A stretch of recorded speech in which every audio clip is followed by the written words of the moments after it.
जी सभी साथियों का एक बार फिर से स्वागत है आपके अपने YouTube चैनल जीके बाय उत्तम क्लासेस में। तो आज हम यहाँ पर हरियाणा के मॉक टेस्ट को शुरुआत करने जा रहे हैं। पहला मॉक टेस्ट होगा हमारा यहाँ पर, और आने वाले सभी मॉक टेस्ट जो होंगे उनमें सभी जो क्वेश्चंस होंगे वो प्रीवियस एग्जाम से रिलेटेड होंगे। पहले मॉक टेस्ट में हम डिस्कस करेंगे यहाँ पर असिस्टेंट रेवेन्यू क्लर्क का जो एग्जाम हुआ था आपका 12 दिसंबर 2021 को इवनिंग शिफ्ट में। तो इसमें जो सभी क्वेश्चन HR यानी हरियाणा जीके से पूछे गए हैं, सभी क्वेश्चंस का हम यहाँ पर पोस्टमार्टम करने वाले हैं। और ये जो मैप के थ्रू आपको समझने लायक होगा, मैप के थ्रू समझेंगे, एक्स्ट्रा फैक्ट्स के साथ होगा तो एक्स्ट्रा फैक्ट्स के साथ समझेंगे, है ना। चलिए हम शुरुआत करते हैं। हमारा फर्स्ट क्वेश्चन है यहाँ पर, निम्न में से कौन सा राष्ट्रीय राजमार्ग फरीदाबाद, बल्लभगढ़, पलवल, मथुरा और आगरा से होकर जाता है? तो ये नेशनल हाईवे की जो बात हो रही है वो नेशनल हाईवे 2 की बात हो रही है, यहाँ पर जो मेंशन है ऑप्शन डी में, है ना। अभी भी HSSC ने पुराने नाम ही पकड़ के रखे हैं ना, अब इनका नेम चेंज हो गया है, कोई बात नहीं, पुराने भी आपको याद रखने हैं और नए भी आपको याद रखने हैं। यहाँ से देखिए 2 का जो नेशनल हाईवे का नाम नया हो गया है वो 44, नेशनल हाईवे 44, 1 का भी 44, यानी ये 1 कर दिया है, इसके बारे में डिस्कस करूंगा अभी। 3 का जो है ये 2 में डिवाइड किया है, यानी 43 और 47, इन दोनों को याद रखेंगे। 2 नेशनल हाईवे में डिवाइड कर दिया है, 43 और 47 में, इसको 48 कर दिया है ना। तो नया नाम आप ध्यान में रखेंगे इन सभी जो नेशनल हाईवे के मैंने आपको बताए हैं। इसका आंसर जो है वो 2 है। अब इसके बारे में डिस्कस करते हैं। यहाँ से देखिए ये मैप में आप दिल्ली है, यहाँ पर दिल्ली से यहाँ पर फरीदाबाद, फरीदाबाद से पलवल, पलवल से फिर मथुरा, मथुरा से फिर आगे आगरा, आगरा से लास्ट में ये कहाँ पर जाता है? पश्चिम बंगाल, कोलकाता में जाता है। कहाँ पर? पश्चिम बंगाल, कोलकाता तक ये रोड जाता है, जिसको हम ग्रैंड ट्रक रोड बोलते हैं। कौन सा? शेरशाह सूरी रोड बोल देते हैं। ये नेशनल हाईवे 2 यहाँ से दिल्ली से कोलकाता तक पुराना नाम है, ये मैं आपको बता रहा हूँ, पुराना नाम है ना। अब यहां से ये यहां तक जो जाता है हमारे अंबाला तक, आगे ये पंजाब होकर के पेशावर जाता है, यानी पाकिस्तान, है ना।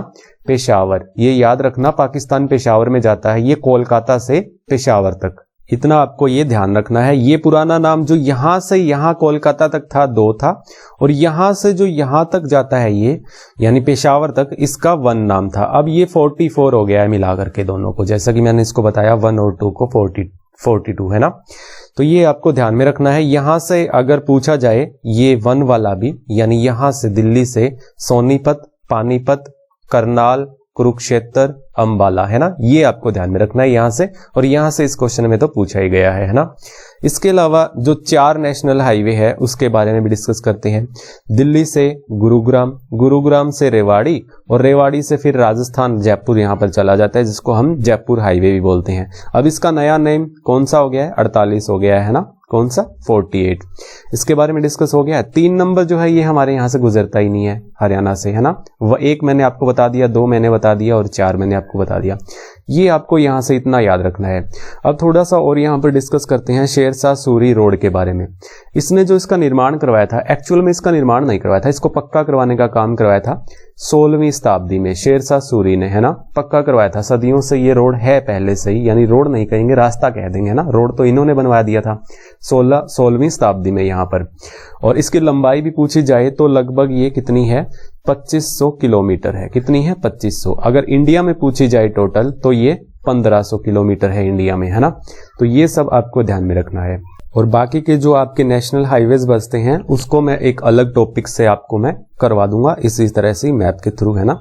चलिए अगला क्वेश्चन है हमारा यहाँ पर, प्रशासनिक सुविधा के लिए हरियाणा को बांटा गया है। ये क्वेश्चन भी पूछा गया है उसी एग्जाम में, असिस्टेंट रेवेन्यू क्लर्क में। तो 6 भागों में बांटा गया है ना। कितने? 6 भागों में। कौन कौन से हैं वो आप देख सकते हो यहाँ पर। अंबाला है, करनाल है, हिसार है, रोहतक है, गुरुग्राम है, फरीदाबाद है, ये आप ध्यान में रखना। ये जो 6 हैं यहाँ पर हम डिस्कस कर रहे हैं, इनमें कौन कौन सी डिस्ट्रिक्ट्स आती हैं सभी को ये पता भी होगा। यहाँ पर सिरसा है, यहाँ पर फतेहाबाद है, यहाँ पर जींद है, और यहाँ पर ये हिसार है ना। रोहतक की बात करें तो यहाँ पर भिवानी है, यहाँ पर चरखी दादरी है, ये यहाँ पर झज्जर है, यहाँ पर सोनीपत है, यहाँ पर ये झज्जर हो जाएगा, यहाँ पर ये खुद रोहतक तो है ही। यहाँ गुरुग्राम की बात करें तो महेंद्रगढ़, रेवाड़ी और यहाँ पर गुरुग्राम है ना। फरीदाबाद की बात करें तो यहाँ पर मेवात और ये पलवल है ना, ये फरीदाबाद हो जाएगा यहाँ पर। तो ये सब आपको पता होना चाहिए। यहाँ पर क्या है, पंचकुला है, यहाँ पर फिर अंबाला है, ये यमुनानगर हो जाएगा, है ना, और यहाँ पर ये कुरुक्षेत्र हो जाएगा। करनाल से हम बात करें तो 2 है यहाँ पर करनाल में, यहाँ पर कैथल है और यहाँ पर ये पानीपत है और करनाल बीच में है ही। तो ये सब आपको पता भी होना चाहिए, यहाँ पर मैंने मेंशन भी कर दिया है। तो ये 6 प्रशासनिक भागों में बांटा गया है, किसको, हमारे हरियाणा को, है ना। चलिए अगला क्वेश्चन करते हैं हम। यहाँ पर हरियाणा से संबंधित हस्ती कौन है? हीरा सिंह है, कल्पना चावला, बाबू दयाल, ये जो तीनों है हरियाणा से संबंध रखते हैं। तो इनके बारे में एक एक करके डिस्कस करते हैं। तो सबसे पहले यहाँ पर हीरा सिंह के बारे में जानते हैं। अमूमन जो है पंजाब से क्वेश्चन पूछे जाते हैं हीरा सिंह के बारे में। क्यों? क्योंकि इनका जन्म भी पंजाब से ही है। लेकिन जो इनका जन्म पंजाब से तो है, जो वो एरिया पंजाब का है जहां पर इनका जन्म हुआ था वो जींद रियासत में आता था। कौन सा? संगरूर। संगरूर है, पटियाला है, कैथल है, ये सब जींद रियासत में आते थे, अगर आपने पढ़ा हो तो हिस्ट्री में कुछ, है ना। तो 1843 की बात है जब इनका जन्म हुआ था, 18 दिसंबर 1843 में। ये नाभा के सिंहासन पर चढ़े थे 1871 में। अब ये नाभा क्या है? नाभा जो है ये पंजाब का एक क्षेत्र है जिसमें जींद एरिया आता था, संगरूर, पटियाला, ये सब एरिया जो आता था ये पूरा का पूरा नाभा क्षेत्र कहलाता था, है ना। तो ये यहाँ पर इस सिंहासन पर बैठे 1871 में नाभा के शासन किया नाभा पर। फुल्किया वंश, ये जो वंश है इनका पूछा जा सकता है भी हीरा सिंह का जो है वो वंश कौन सा है, तो फुल्किया वंश से ये संबंध रखते थे। सरहिंद में एक सिंचाई नहर का निर्माण करवाया, किसने? हीरा सिंह ने। साथ में कृषि का विकास भी नाभा इसने हीरा सिंह ने करवाया। तो इतना आप इनके बारे में याद रखेंगे हीरा सिंह के बारे में। कल्पना चावला के बारे में तो सब जानते ही होंगे। 17 मार्च 1962 में इनका जन्म हुआ था। 1 फरवरी 2003 यानी 1-2-3 को इनकी मृत्यु हुई थी 41 वर्ष की आयु में, जो कि अंतरिक्ष यान एक दुर्घटना थी, आप सभी को पता भी होगा। अंतरिक्ष यान यानी अंतरिक्ष में जाने वाली पहली भारतीय महिला कौन थी? कल्पना चावला थी। कोलंबिया अंतरिक्ष यान था भाई, कौन सा था? कोलंबिया नाम से पूछा जाता है कौन से अंतरिक्ष यान से ये अंतरिक्ष में गई थी, तो कोलंबिया नाम से, है ना। और 7 यात्री थे जब इनकी मृत्यु हुई थी, तो 7 में से एक हमारी कल्पना चावला थी। घर में सब मोन्टू के नाम से जानते थे, किसको? कल्पना चावला को। तो प्यार से सभी मोन्टू कहते थे, किसको? कल्पना चावला को। याद रखना इन सब के बारे में। बाबू दयाल शर्मा, इनको भी आपको ध्यान में रखना है। ये कहाँ से थे? रेवाड़ी से थे। रेवाड़ी से ये थे, ये स्वतंत्रता सेनानी। कौन थे ये? स्वतंत्रता सेनानी थे, याद रखना है बाबू दयाल शर्मा को भी। चलिए कुछ और हस्तियों के बारे में भी हम यहाँ पर देख लेते हैं। पंडित जसराज, पंडित जसराज के बारे में सब जानते होंगे। मेवाती घराने से ये संबंध रखते हैं और शास्त्रीय गायक हैं। ऐसा पूछा जाता है ना, तो ये कौन है? ये शास्त्रीय गायक हैं, याद रखना। इनका जन्म देखिए हिसार से, बहुत बार एग्जाम में हिसार और फतेहाबाद दोनों मिलेंगे आपको, लेकिन आपको ध्यान में रखना है पीली मंदोरी। पीली मंदोरी जो गांव है ये फतेहाबाद का गांव है, फतेहाबाद का गांव है। इनका जन्म यहीं पर हुआ था, 1930 में हुआ था। उस समय 1930 में हिसार और फतेहाबाद एक थे, लेकिन 1997 में फतेहाबाद अलग हो गया था, इसीलिए ये एग्जाम में फतेहाबाद भी देखने को मिलता है और हिसार भी देखने को मिलता है। 1930 में इनका जन्म हुआ था और 2020 में इनकी मृत्यु हो गई थी न्यू जर्सी अमेरिका में। तो ये आपको याद में रखना है, पीली मंदोरी में इनका जन्म है। सोनू निगम सिंगर हैं फरीदाबाद से, ये भी क्वेश्चन पूछा गया है। जोहराबाई के बारे में भी क्वेश्चन पूछे जाते हैं, अभी अंबाला वाली के नाम से, ये बहुत ही मशहूर थी जोहराबाई। 1930 और 40 के दशक में सिनेमा में शास्त्रीय गायक और प्लेबैक सिंगर रही हैं। कौन? जोहराबाई, है ना, अंबाला वाली के नाम से फेमस है। बाजे भक्त, बाजे भक्त भी यहाँ पर शास्त्रीय गायक हैं। ये कौन? बाजे भक्त कौन थे? ये हमारे सोनीपत से, याद रखना सोनीपत से थे। और ये लक्ष्मी चंद भी सोनीपत से थे, ये भूल गया क्या मैं यहाँ पर? हाँ, लक्ष्मी चंद जो कि सूर्य कवि के नाम से, शेक्सपियर के नाम से, हरियाणा के शेक्सपियर कहलाते हैं। कौन? पंडित लक्ष्मी चंद, है ना। तो ये सब आपको याद में रखना है। मल्लिका शेरावत एक भारतीय अभिनेत्री, सभी को पता होगा मल्लिका शेरावत, जो कि ये रोहतक में इनका जन्म हुआ था। मल्लिका शेरावत का अभिनेत्री हैं। और मनीष जोशी बिस्मिल, मनीष जोशी बिस्मिल को भी याद रखेंगे। थिएटर अभिनेता, निदेशक, कठपुतली जादूगर, हिसार में पैदा हुए थे मनीष जोशी बिस्मिल। ओमपुरी अंबाला से। परिणीति चोपड़ा ये भी अंबाला से, है ना। सुषमा स्वराज वो भी अंबाला से थी। और रणदीप सिंह हुड्डा ये कहाँ से? जसिया रोहतक में इनका जन्म हुआ था। रणदीप सिंह हुड्डा जो कि अभिनेता है ना। सुनील दत्त को भी सब जानते होंगे, यमुनानगर जिले से, मंडली गांव के, है ना, मंडली गांव से। उषा शर्मा हरियाणवी फिल्म चंद्रावल की नायिका। प्रसिद्ध हरियाणवी फिल्म अभिनेत्री है ना, तो ये आप याद रखेंगे। चंद्रावल में इन्होंने ये नायिका के रूप में यहाँ पर इन्होंने रोल किया था, याद रखेंगे। कहाँ से है ये? उषा शर्मा, हिसार से। यशपाल शर्मा जो कि अभिनेता निर्देशक, कहाँ से? हिसार से। तो इतना सब आप याद रखेंगे हस्तियों के बारे में, है ना। तो चलिए अगला क्वेश्चन है हमारा यहाँ पर, निम्न में से किस नृत्य को हरियाणा का गिद्दा कहा जाता है? एक्चुअली में गिद्दा जो है ये पंजाब का नृत्य है, लेकिन हरियाणा में उस शैली में जो नृत्य किया जाता है वो कौन सा किया जाता है? झूमर किया जाता है, तो इसीलिए इसको हरियाणा का गिद्दा कहा जाता है। तो अलग से हम जो बाकी हमारे जो धमाल नृत्य है, मंजीरा नृत्य है, लूर नृत्य है, इन सबको भी जान लेते हैं। धमाल नृत्य, यह नृत्य हरियाणा राज्य के झज्जर और महेंद्रगढ़ का प्रसिद्ध नृत्य है। याद रखना, जो धमाल नृत्य है झज्जर और महेंद्रगढ़ का और उसके आसपास के एरिया का ये प्रसिद्ध नृत्य है। धमाल नृत्य पुरुषों द्वारा किया जाता है, ऐसे भी पूछा जाता है ना, किसके द्वारा किया जाता है? पुरुषों द्वारा किया जाता है। धमाल नृत्य महाभारत काल से चलता आ रहा है, ऐसा भी पूछा गया है, महाभारत काल से कौन सा नृत्य चलता आ रहा है? तो धमाल नृत्य चलता आ रहा है। चांदनी रात में खुले के मैदान में कौन सा नृत्य किया जाता है? ऐसे भी पूछा जाता है, तो धमाल नृत्य किया जाता है। मंजीरा नृत्य, मंजीरा नृत्य यह नृत्य डफ और मंजिलों की ध्वनि पर किया जाता है ना। नृत्य हरियाणवी मेवाड़ क्षेत्र में, यानी ये भी आप ध्यान में रखना, मेवाड़ क्षेत्र में किया जाता है। और मेवाड़ क्षेत्र कौन सा? हमारे जो राजस्थान के साथ में जो टच है, जैसे कि रेवाड़ी, महेंद्रगढ़, ये मेवात वाला, ये आप ध्यान में रखना, मेवाड़ क्षेत्र में। और इस नृत्य में महिलाएं और पुरुष दोनों भाग लेते हैं ना, महिलाएं और पुरुष दोनों भाग लेते हैं, लेकिन धमाल में केवल पुरुषों द्वारा किया जाता है धमाल।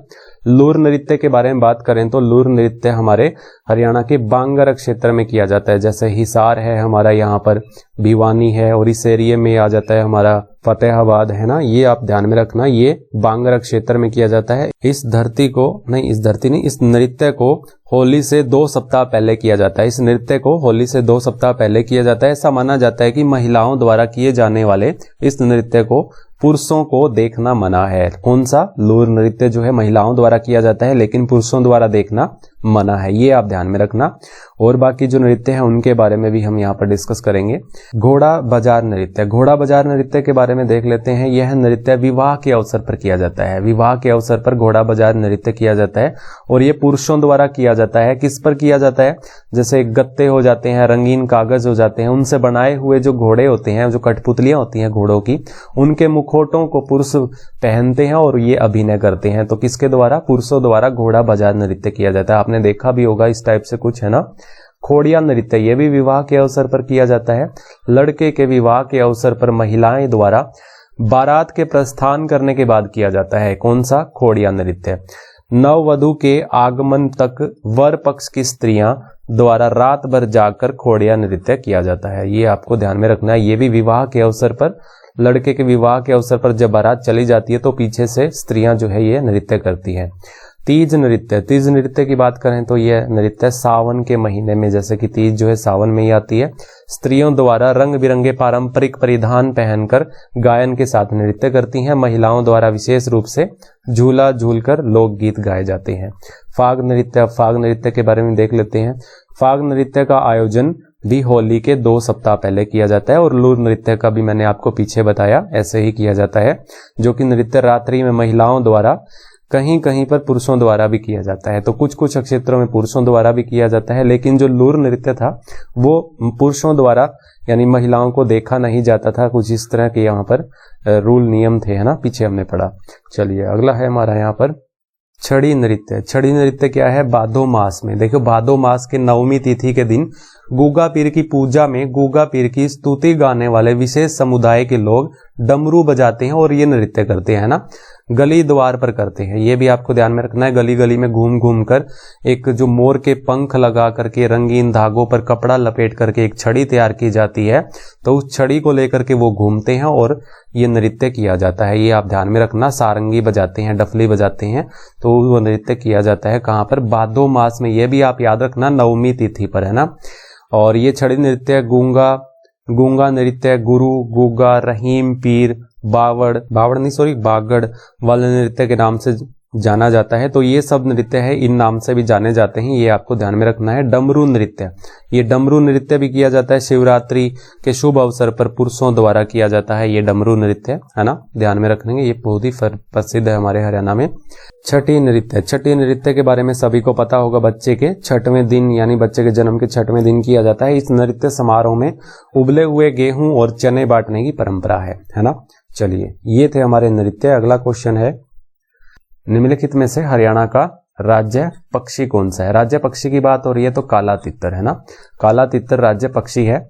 इनके मैं एक्स्ट्रा फैक्ट्स नहीं बताऊंगा, जैसे कि राज्य पशु भी पूछा जाता है, राज्य मिठाई भी पूछ ली जाती है ना, राज्य वृक्ष पूछा जाता है और राज्य चिन्ह पूछा जाता है ना। तो ये आप समय सब कमेंट बॉक्स में कमेंट करके बताएंगे, इतना तो आपको पता ही होना चाहिए हमारे हरियाणा के बारे में, है ना। तो नीचे कमेंट बॉक्स में जितना आप लिख सको लिख देना यहाँ पर, है ना। ये सब लोक नृत्य, ये भी देखो 2 क्वेश्चन पूछे गए हैं नृत्य से, बहुत ही इंपॉर्टेंट टॉपिक हो जाता है नृत्य का आपके लिए, जिसमें गायकों की प्रश्नोत्तरी होती है। और इस माह किस माह में किया जाता है? ये फाल्गुन के महीने में किया जाता है, यानी फाग जिस टाइम होता है, होली जिस टाइम होती है, उस महीने में, फाल्गुन के महीने में लोक नृत्य किया जाता है। गायकों की प्रश्नोत्तरी होती है, इस माह में किया जाता है, फाल्गुन में, है ना। काफी इंपॉर्टेंट टॉपिक है, याद रखना, पीछे मैं आपको पढ़ाकर आया हूं। Grinning of Haryana, grinning of Haryana नाम से वृक्षारोपण की व्यापक योजना कब शुरू हुई? ग्रीनिंग ऑफ हरियाणा के नाम से योजना शुरू हुई वृक्षारोपण की 1989-90 में, 1989-90 में शुरू हुई थी, याद रखना, वर्ष 1989-90 में। अभी लास्ट ईयर जो योजनाएं शुरू हुई हैं और जो टारगेट रखे हैं हरियाणा गवर्नमेंट सरकार ने वृक्षारोपण को लेकर के, उनके बारे में भी डिस्कस करते हैं। 1 साल में लगाए जाएंगे 3 करोड़ पौधे। ऐसे पूछा जा सकता है कि हमारा जो लक्ष्य है 1 साल में कितने पेड़ पौधे लगाने का है? 3 करोड़, है ना। हर गांव में पंचवटी के नाम से होगा पौधारोपण। किस नाम से होगा? पंचवटी के नाम से। पंचायत की 8 लाख एकड़ भूमि के 10% पर पौधारोपण होगा। पंचायत की 8 लाख एकड़ भूमि पर 10% जो है वो पौधारोपण किया जाएगा। ये क्वेश्चन तो पूछा भी गया था एग्जाम में, हरियाणा पुलिस के एग्जाम में। 75 साल के ऊपर के वृक्ष के रख रखाव के लिए 2500 प्रति वर्ष प्राणवायु देवता पेंशन योजना भी शुरुआत की गई है। सभी शहरों में 5 से 100 एकड़ तक की भूमि पर लगाए जाएंगे ऑक्सी वन के नाम से पेड़ पौधे, है ना, ऑक्सी वन के नाम से 5 से 100 एकड़ तक की भूमि में सभी शहरों में।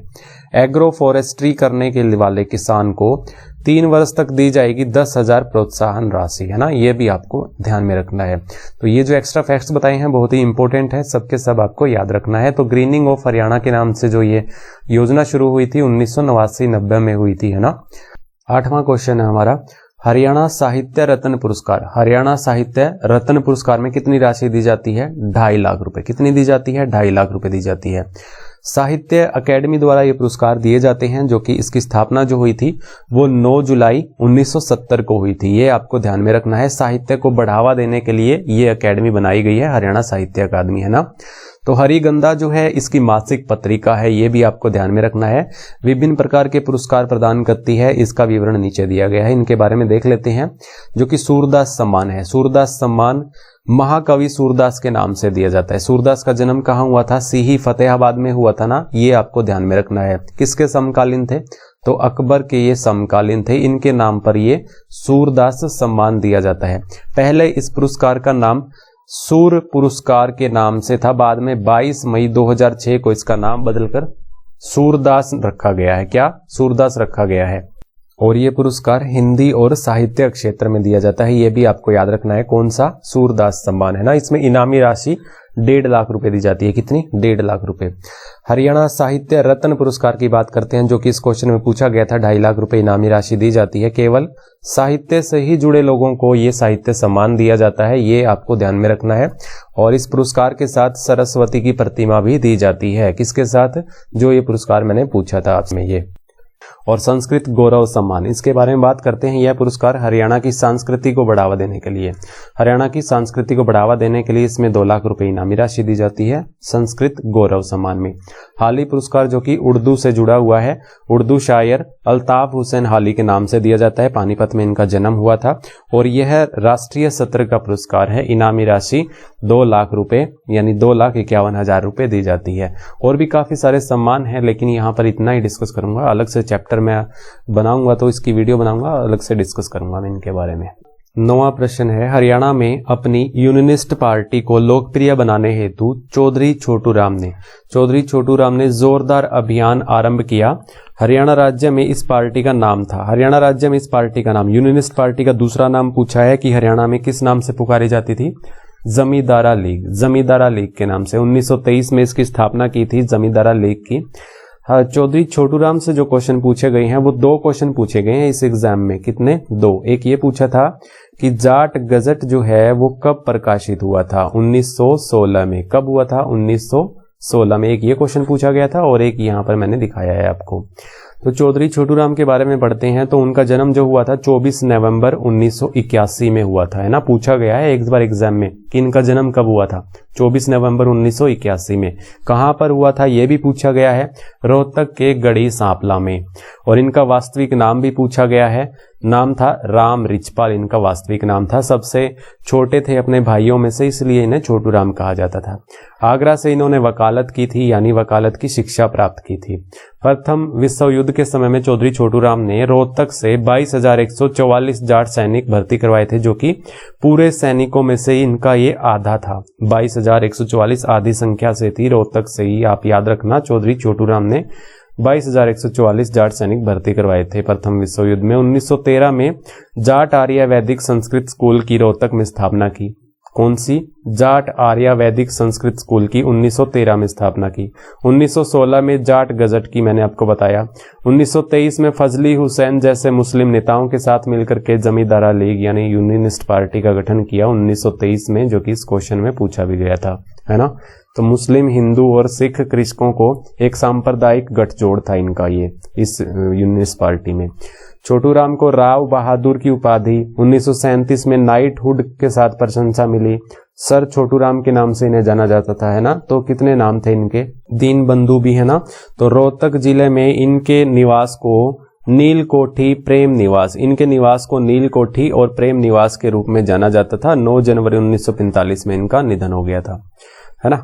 चलिए अगला क्वेश्चन है हमारा यहाँ पर, निम्नलिखित में से कौन सा हरियाणा की महिलाओं द्वारा पारंपरिक रूप से गर्दन और गले में यानी गर्दन में पहनने वाला जो जेवर है, आभूषण है, वो कौन सा है? हसला है, गुलबंद है, मोहनमाला है। ये जेवर जो है, आभूषण है, काफी पूछे जाते हैं आपके एग्जाम में, तो ये ऑप्शन डी इसका राइट आंसर हो जाएगा। हसला है एक जेवर है यानी आभूषण है, ये भी गले में पहना जाता है, गुलबंद भी और मोहनमाला भी, ये सब जो है गले में पहने जाते हैं। अनंत, ये एक आभूषण है, इसके बारे में देख लेते हैं। नाम आप याद रखना, अनंत।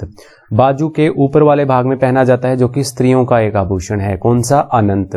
जिसमें अधिकांश सर्प की आकृति बनी होती है, यानी सांप की आकृति बनी होती है। इसे पहनते समय यानी सांप का जो मुख होता है उस आभूषण पर, वो बाजू के बाहर वाली तरफ रखा जाता है ना, बाहरी तरफ रखा जाता है। कौन सा? अनंत। गजरिया, यह पांव में पहनने जाने वाला एक आभूषण है, चांदी के बने होते हैं गजरिया, है ना, पांव में पहने जाते हैं। कांगनी, हल्के कंगन और कांगनी कहा जाता है, कंगन कलाई में पहने जाते हैं, उससे आप रिलेट कर सकते हो। कड़ी, कड़ी को आप देखेंगे चांदी से निर्मित कड़ी पांव के टखनों के ऊपर पहना जाता है, पांव के टखनों के ऊपर कड़ी पहनी जाती है। और वलयाकार चांदी का आभूषण है और छैल कड़े के नीचे पहना जाता है। ये छैल कड़े भी एक आभूषण है ना, उनके नीचे पहना जाता है। तो कड़ी कहाँ पर पहनी जाती है? टखने के ऊपर पहना जाता है, ये आप ध्यान में रखना। कठला जो है ये गले का एक आभूषण है ना, एक गले का आभूषण एक और हमें देखने को मिला है। सूती और रेशम धागे को मिला करके बनाई गई डोर में बड़े बड़े मोती पिरोए जाते हैं और ये पहना जाता है गले में। कौन सा? कठला।